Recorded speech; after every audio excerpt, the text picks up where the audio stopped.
سال خیبر ایک بڑا قصبہ تھا۔ اس میں یہودیوں کی بڑی بڑی حویلیاں، کھیت اور باغات تھے۔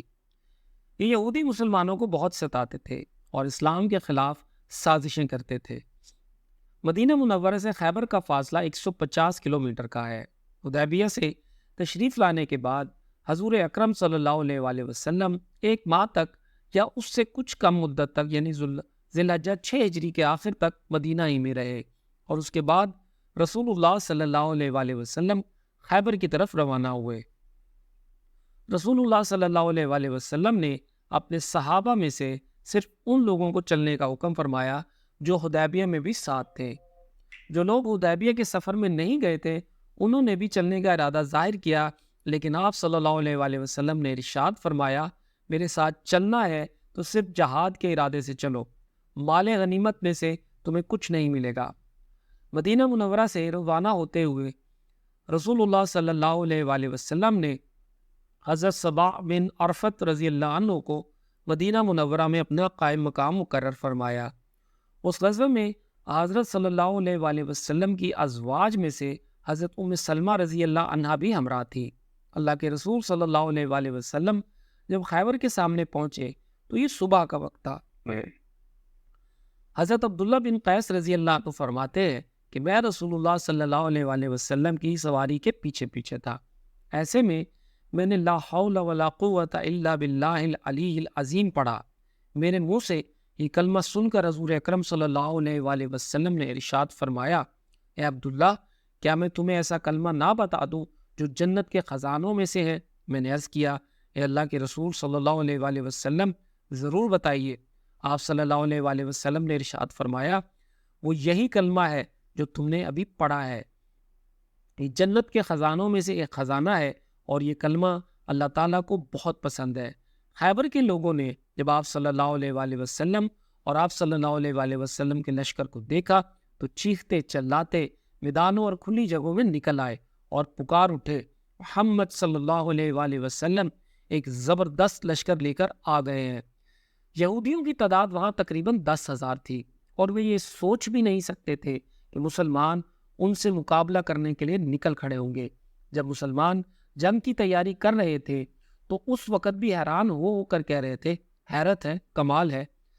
نبی کریم صلی اللہ علیہ وآلہ وسلم نے یہودیوں کے ان قلعوں میں سے سب سے پہلے ایک قلعہ نطوات کی طرف توجہ فرمائی اور اس کا محاصرہ کر لیا۔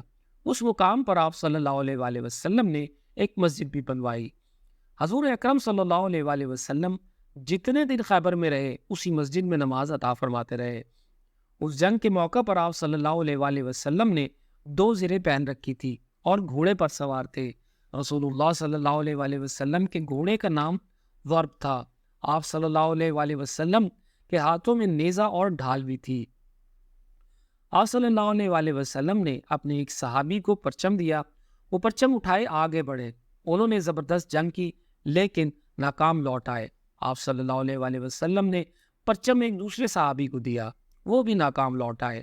محمد بن مسلمہ رضی اللہ عنہ کے بھائی محمود بن مسلمہ رضی اللہ عنہ قلعہ کی دیوار کے نیچے تک پہنچ گئے، لیکن اوپر سے مرحب نامی یہودی نے ان کے سر پر ایک پتھر دے مارا اور وہ شہید ہو گئے۔ کہا جاتا ہے کہ قلعہ کی دیوار کے قریب انہوں نے بہت سخت جنگ کی تھی۔ جب بالکل تھک گئے تو اس قلعہ کی دیوار کے سائے میں دم لینے لگے۔ اسی وقت اوپر سے مرحب نے پتھر گرایا تھا۔ قلعہ نطات کے لوگ 7 دن تک برابر جنگ کرتے رہے۔ حضور اکرم صلی اللہ علیہ وآلہ وسلم روزانہ محمد بن مسلم رضی اللہ عنہ کو ساتھ لے کر جنگ کے لیے نکلتے رہے۔ پڑاؤ میں حضرت عثمان رضی اللہ عنہ کو نگراں بناتے۔ شام کے وقت حضور اکرم صلی اللہ علیہ وآلہ وسلم اسی جگہ واپس آ جاتے۔ زخمی مسلمان بھی وہیں پہنچا دیے جاتے۔ رات کے وقت ایک دستہ لشکر کی نگرانی کرتا، باقی لشکر سو جاتا۔ آپ صلی اللہ علیہ وآلہ وسلم بھی نگرانی کرنے والے دستے کے ساتھ گشت کے لیے نکلتے۔ کئی روز تک جب قلعہ فتح نہ ہوا تو حضور اکرم صلی اللہ علیہ وآلہ وسلم نے محمد بن مسلمہ رضی اللہ عنہ سے فرمایا، آج میں پرچم اس شخص کو دوں گا جو اللہ اور اس کے رسول سے محبت کرتا ہے اور اللہ اور رسول بھی اس سے محبت کرتے ہیں اور وہ پیٹھ دکھانے والا نہیں۔ اللہ تعالیٰ نے اس کے ہاتھ پر فتح عطا فرمائیں گے، اور اس طرح اللہ تعالیٰ تمہارے بھائی کے قاتل پر قابو عطا فرمائے گا۔ صحابہ کرام نے جب یہ اعلان سنا تو ہر ایک نے چاہا کہ حضور صلی اللہ علیہ وآلہ وسلم پر چڑھ اسے دے، مگر پھر رسول اللہ صلی اللہ علیہ وآلہ وسلم نے حضرت علی علیہ السلام کو طلب فرمایا۔ ان دنوں حضرت علی رضی اللہ عنہ کی آنکھوں میں تکلیف تھی، چنانچہ لوگوں نے حضور اکرم صلی اللہ علیہ وآلہ وسلم کو بتایا کہ ان کی تو آنکھیں دکھنے آئی ہوئی ہیں۔ آپ صلی اللہ علیہ وآلہ وسلم نے یہ سن کر فرمایا کہ کوئی انہیں میرے پاس لے آئے۔ تب حضرت سلمہ بن عقور رضی اللہ عنہ گئے اور انہیں لے آئے۔ آپ صلی اللہ علیہ وآلہ وسلم نے ان کا سر اپنی گود میں رکھا اور پھر ان کی آنکھوں میں اپنا لعاب دہن ڈالا۔ لعاب کا آنکھوں میں لگنا تھا کہ وہ اسی وقت ٹھیک ہو گئی، یوں محسوس ہوتا تھا جیسے ان میں کوئی تکلیف تھی ہی نہیں۔ حضرت علی رضی اللہ عنہ فرماتے ہیں اس کے بعد زندگی بھر میری آنکھوں میں کبھی کوئی تکلیف نہیں ہوئی۔ پھر آپ صلی اللہ علیہ وآلہ وسلم نے پرچم حضرت علی علیہ السلام کو مرحمت فرمایا اور ارشاد فرمایا جاؤ اور پیچھے مڑ کر نہ دیکھنا۔ حضرت علی علیہ السلام پرچم کو لہراتے ہوئے قلعہ کی طرف روانہ ہوئے۔ پھر قلعہ کے نیچے پہنچ کر انہوں نے جھنڈے کو نصب کر دیا۔ قلعہ کے اوپر بیٹھے ہوئے ایک یہودی نے انہیں دیکھ کر پوچھا تم کون ہو؟ جواب میں انہوں نے فرمایا میں علی ابن طالب ہوں۔ اس پر یہودی نے کہا تم لوگوں نے بہت سر اٹھایا ہے، حالانکہ حق وہی ہے جو موسیٰ علیہ السلام پر نازل ہوا تھا۔ پھر یہودی قلعہ سے نکل کر ان کی طرف بڑھے۔ ان میں سب سے آگے حرش تھا، وہ مرحب کا بھائی تھا۔ وہ یہ شخص اپنی بہادری کے سلسلے میں بہت مشہور تھا۔ اس نے نزدیک آتے ہی حضرت علی علیہ السلام پر حملہ کیا۔ حضرت علی علیہ السلام نے اس کا وار روکا اور جوابی حملہ کیا۔ اس طرح دونوں کے درمیان تلوار چلتی رہی۔ آخر حضرت علی علیہ السلام نے اسے خون میں نہلا دیا۔ اس کے گرتے ہی مرحب آگے آیا۔ یہ اپنے بھائی سے زیادہ بہادر اور جنگجو تھا۔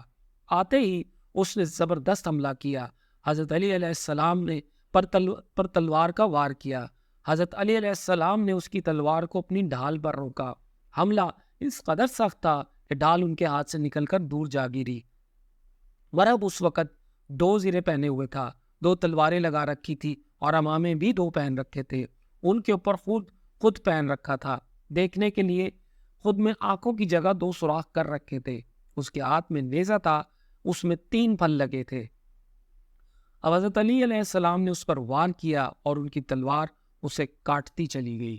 اس طرح حضرت علی علیہ السلام نے جب اسے قتل کر دیا، مرب کے بعد اس کا بھائی یاسر آگے آیا۔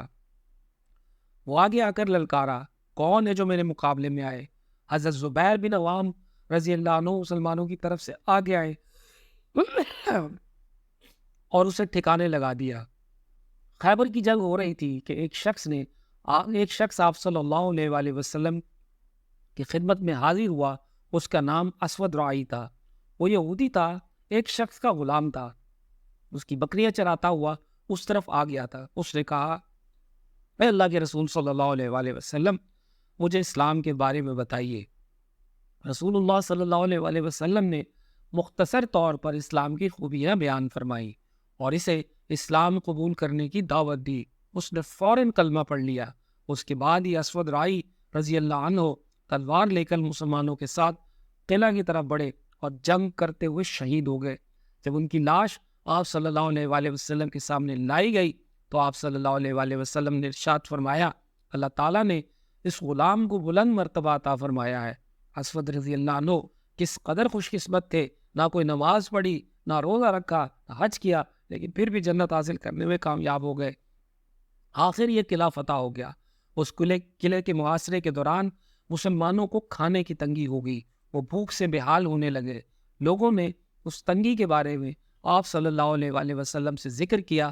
اس پر آپ صلی اللہ علیہ وآلہ وسلم نے دعا فرمائی اے اللہ ان قلعوں میں سے اکثر قلعوں کو فتح کرا کے ان میں رزق اور گھی کی بہتات ہو۔ اس کے بعد حضور صلی اللہ